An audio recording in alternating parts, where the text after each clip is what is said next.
Vous contactez la CADA. La CADA, c'est la commission d'accès aux documents administratifs. Et ils ont un site internet, vous leur envoyez la copie, puis eux, en général, ils s'appellent la mairie, et en général, vous avez une réponse rapidement. Donc, Aurélien va s'occuper du respect du contribuable avec les quelques termes qu'il a trouvés.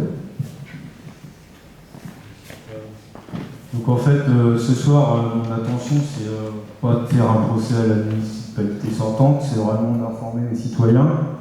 Parce qu'en fait, quand on prend, je vais dire, le départ de la zone de Beaudesvenaux, parce que tous les jours, on entend qu'on est contre le Super U, je vais dire non, on n'est pas contre le Super U, on est contre la zone à cet endroit-là. Je pense que le Super U peut se développer autrement. Il faut savoir que Beaudesvenaux, c'est quand même 9,6 hectares de terre agricole, c'est l'une des meilleures terres de Pulvigné. En plus, cette terre-là, elle a une histoire, parce que c'est l'agriculteur Esvelin qui avait comme des vaches qui avaient une qualité extraordinaire. Et donc, en plus, ce qu'il faut savoir, c'est que c'est contraire à toute disposition mise en œuvre au plan national pour lutter contre la consommation excessive d'espace.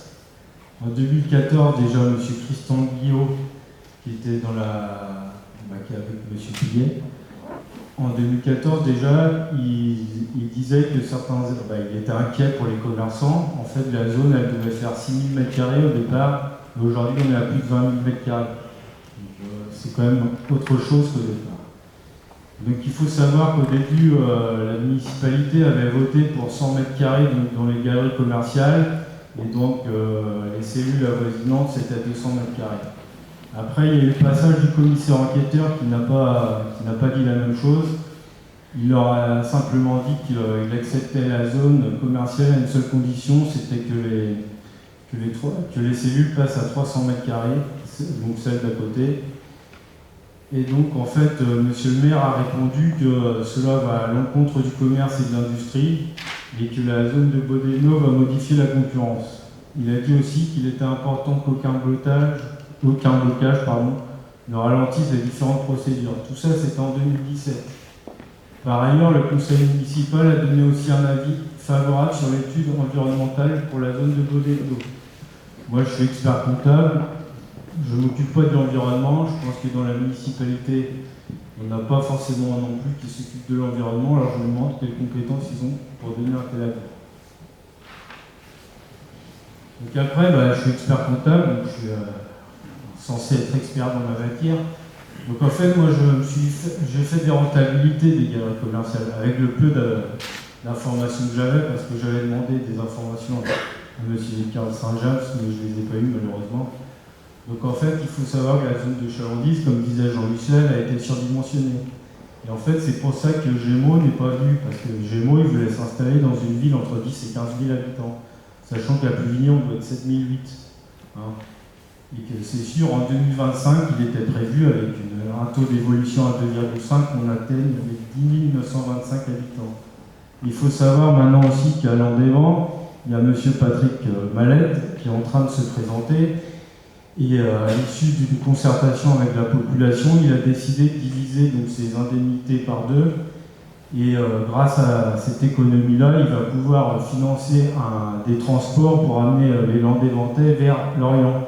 Donc ils ne viendront pas non plus à Pulvigné, n'importe quel magasin qu'il y aura. Parce que essentiellement, le transport sera financé par la commune.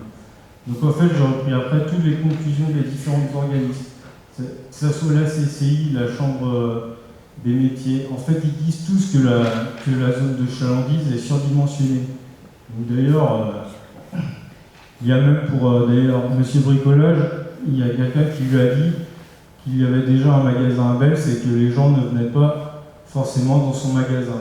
Et il a répondu que les deux magasins étaient complémentaires. Mais si vous êtes à Lepoil-Mindon, vous allez à Bels, vous n'êtes pas à Pulvigny. Donc ça, c'est effectivement, c'est tout ce que j'ai repris. Donc, projet en totale contradiction avec les politiques menées pour dynamiser les centres-bourgs.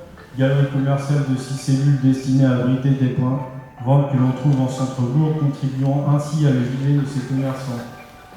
Projet constituant un risque majeur de déstabilisation du commerce de centre-bourg. Donc après, la zone de Bodevno, en fait, il faut savoir que le contribuable va participer activement. Alors, c'est un peu bête, mais il faut réfléchir. Et je vais vous dire pourquoi. Parce qu'il faut savoir que sur la rocade, il y a des trottoirs qui ont été faits. Mais quand on réfléchit bien, les trottoirs, ils ont été faits pourquoi? Ils amènent nous ces trottoirs-là. Ben, ils amènent le Vorlaine. Et le Vorlaine, il amène nous à Bodevno. Donc, en fait, les contribuables de Puvigné, ils vont payer pour la zone de Bodevno. Sans compter qu'en plus, la taxe d'aménagement ne couvrira pas le rond-point plus toutes les liaisons douces qui vont être créées. Je fais un calcul, on est déficitaire d'à peu près 150 000 €. Donc, et je ne vais pas tout compter parce qu'il faut rajouter le IREO. Une fois que le fameux rond-point sera terminé, il y aura toute une partie qui sera accessible au Vorlaine. Donc après, la municipalité sortante, elle nous dit qu'il faut libérer du foncier. Voilà. À la limite, je suis d'accord avec ça. Pourquoi pas libérer du foncier? Le problème, c'est qu'on va implanter un EHPAD. Et c'est la mairie qui va se porter maître d'œuvre. Et qui c'est qui va payer? C'est le contribuable. Combien on va payer le terrain, monsieur Super-U? Qui c'est qui va prendre la déconstruction en charge? À quel tarif? Qui c'est qui va dépolluer le site? C'est le contribuable qui va payer tout ça. Et en plus, j'apprends dans le procès verbal de la commission, donc de la CDAC, qu'on va mettre une navette électrique aux frais du contribuable. Alors, il faut savoir que les navettes électriques, c'est des vrais gouffres financiers. D'ailleurs, il y a plusieurs bouquins qui sont sortis sur ça, je vous invite à les lire. Tout ça pour desservir la future zone commerciale. Moi, j'ai un problème avec ça, c'est pourquoi dépenser de l'argent du contribuable pour cette zone? Franchement, je ne sais pas. Alors après, effectivement, il y a le pôle culturel. Alors, sur les 4 listes, tout le monde dit c'est la démocratie participative. Moi, je veux bien, mais quand je reprends les PV, le pôle culturel, il a été annoncé au vote du maire. Et en plus, sans concertation au conseil municipal. Il y a 2 élus de l'opposition qui ont été relativement choqués par cette annonce. Donc les 2 élus, c'est Madame Tarnek Sandra et Monsieur Yvonique Guénec. Vous pourrez aller leur demander, en plus c'est écrit sur les PV. Donc le budget a été fixé en 2018, 4 millions d'euros. Vous avez les subventions espérées, 211 500 €, la TVA récupérée théorique, et le coût pour la collectivité, à peu près 3 121 000.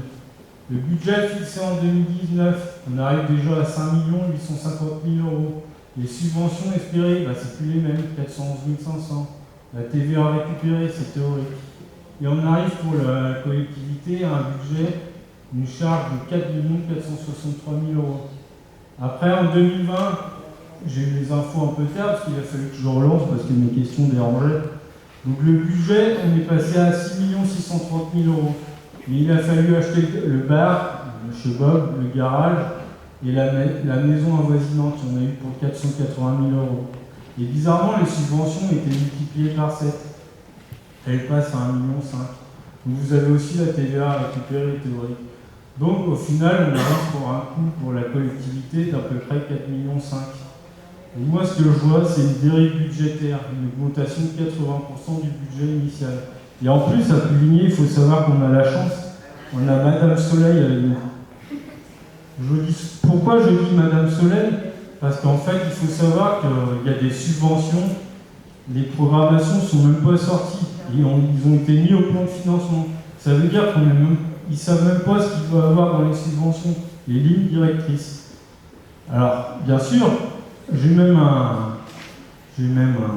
responsable d'une grande collectivité qui m'a répondu si vraiment ce plan de financement était vraiment sérieux, si cette programmation était sérieuse. Alors je lui ai envoyé les éléments que j'avais reçus, il a été un peu sidéré. Et j'ai aussi un autre expert comptable que je connais bien. Il faut savoir qu'il a fait un projet de 900 000 € dans sa ville. Et en fait, il aurait pu aussi avoir des subventions à hauteur de 900 000 €. C'était pour la revitalisation de son boulot. Mais il a eu 0. Donc, nous, si on n'a pas toutes les subventions, là, qu'est-ce qu'on fait? Il va falloir emprunter. Donc la situation d'aujourd'hui, elle n'est pas celle de demain. Donc moi ce que je dis, en plus il y a un problème sur la salle parce qu'on n'a pas écouté ce que disaient les personnes compétentes. Moi je suis d'accord qu'il fallait créer l'école de musique et la médiathèque. Il n'y a pas de problème là-dessus. Et je pense que la salle de 300 personnes, il faut la revisiter, il faut l'améliorer. Il y a un autre point qui me chagrine aussi, c'est le coût de fonctionnement. Parce qu'on ne sait pas combien il va y avoir de chauffage, l'entretien, l'électricité, combien on va embaucher de personnel en plus. Tout ça, on ne le sait pas. Et en plus, on est trop fort à Coligny. Parce que du coup, entre le 19 décembre 2019 et le 30 janvier 2020, on a trouvé 600 000 euros dans le plan de financement. Alors moi, je veux bien qu'on me trouve 600 000 euros en un mois. Je suis preneur. Hop, on revient en arrière. Et par contre, du coup, il y a aussi un onglet à rajouter au budget parce que du coup, quand on épluche bien les PV, il y a des études pour 47 000 euros qui ne sont pas comptées. Il y a la géothermie. Est-ce qu'on va faire la géothermie? Il y a un surcoût de 300 000 euros. Il y a aussi le photovoltaïque. On y avait pensé. Est-ce qu'on va le faire? J'en sais rien. Et il faudra, ce qui n'est pas compté, c'est l'indemnisation des architectes qui n'ont pas été retenus. Donc on a payé 15 000 euros à chacun, soit 45 000 euros au total. Donc il y a eu aussi du bradage du patrimoine. Alors je suis désolé, mais je suis tombé sur le gouvernement. Alors on l'a acheté en 2009, à l'unanimité par le conseil en place, au prix de 765 000 euros. On l'a vendu en 2017 pour 475 000 euros, net vendeur. Bon, c'est un joli cadeau.